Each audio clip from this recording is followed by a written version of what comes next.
Welcome to this explainer. Are you ready for this? Because we are breaking down an absolutely colossal clash today. It's the 2026 World Cup, and we've got two undisputed heavyweights of global football going head-to-head in Miami, England and France. But there's a catch. They're not playing for the gold they both desperately wanted. Nope, this is the battle for bronze. So let's get right into the thick of this massive transatlantic showdown. Okay, let's dive into this. Because honestly, there's a quote from our source material that just hits the nail on the head. It's the match no one wants to play at the World Cup. And yeah, that's the bitter reality here, isn't it? Neither of these titans packed their bags for this tournament dreaming of a consolation prize. This playoff, it's born entirely out of fresh, agonizing heartbreak. Both squads are walking out onto that pitch carrying the heavy emotional baggage of a semi-final defeat. Now they somehow have to pick themselves up, dust themselves off, and find the fire to battle it out one last time before heading home. So, how exactly did we end up here? Section 1.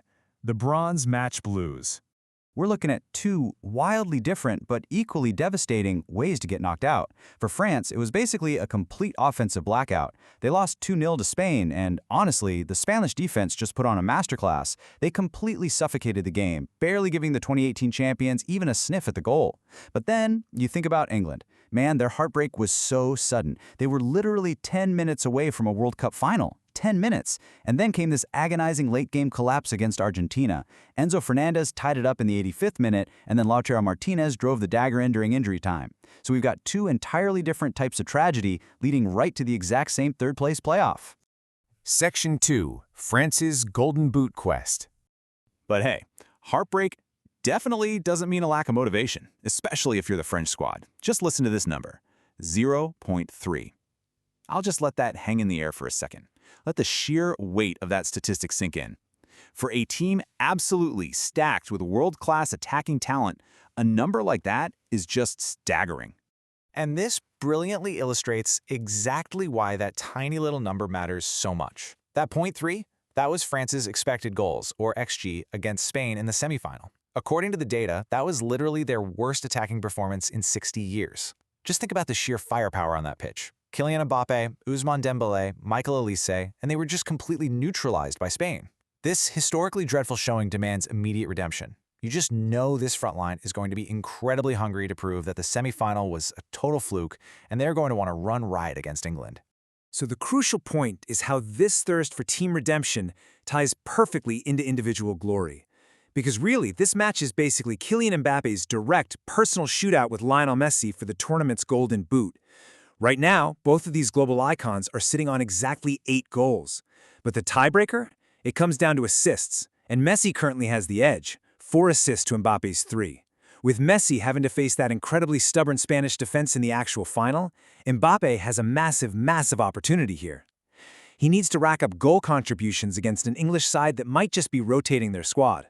Make no mistake, for Mbappe, this isn't some meaningless friendly. This is an all-out quest for the golden boot. Section 3. England's Fight for History. Now, let's shift gears and look at the English camp, because they are definitely wrestling with their own demons right now. The fallout from their semi-final collapse has been incredibly intense. Manager Thomas Tuchel is facing some really heavy criticism back home. The whole inquest revolves around his late-game tactics. His substitutions against Argentina were widely seen as way too defensive, which inadvertently handed Lionel Messi and the Argentine squad all the momentum and basically the exact route they needed to get back into the game in those dying minutes. Because of that, there are some very loud calls for Tuchel to actually lose his job over this. He absolutely needs a redeeming victory right now to justify his position and keep his role as the England boss. Let's move to and see how this builds into the massive psychological burden this English team has been carrying. Think about this absolutely brutal timeline of recent tournament near misses. They hit a wall in the 2018 World Cup semifinal. Then came that agonizing 2020 Euros final. Then a 2022 World Cup quarterfinal exit to none other than France, by the way, followed by another huge heartbreak in the 2024 Euros final. And now, a 2026 World Cup semifinal exit. The whole reason Tuchel was brought in was to take this incredibly talented squad past this exact psychological block. So while they did miss out on the final, securing third place is actually a crucial way to grab a modicum of success and finally break through a historical barrier.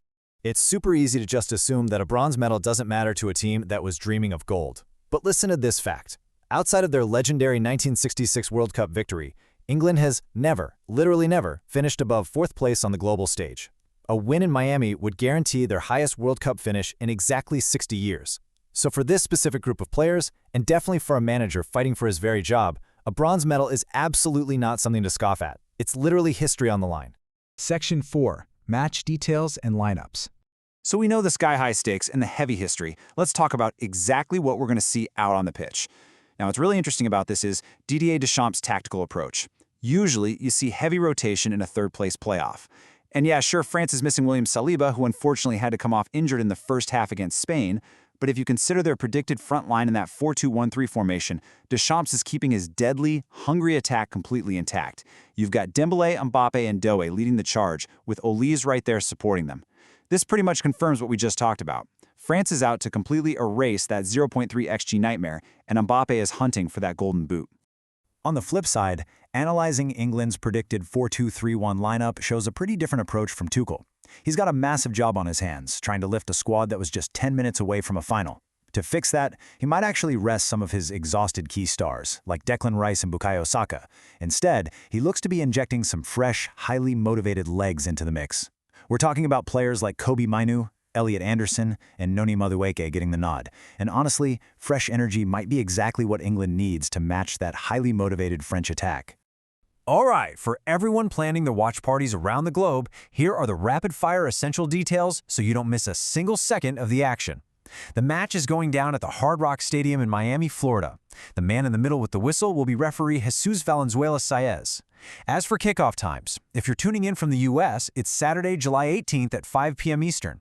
Over in the UK, that's 10 p.m. British summertime. For our viewers in India, you'll need to set your alarms for Sunday, July 19th at 2:30 a.m. And in Australia, you can catch it with your morning coffee at 7 a.m. on Sunday. We've covered France's desperate need to bounce back from a 60-year offensive low, right alongside Mbappe's hunt for individual glory. We've dug into England's brutal tournament history and Thomas Tuchel's literal fight to keep his job by securing the nation's best finish since 1966. 2 global superpowers, 1 bronze medal. So I leave you with this final burning question as we count down the hours to kick off in Miami. Between the tactical shifts, the exhausted legs, and the intense burning desire for redemption, who will actually salvage their World Cup dream? Thanks so much for joining me for this explainer, and enjoy the match.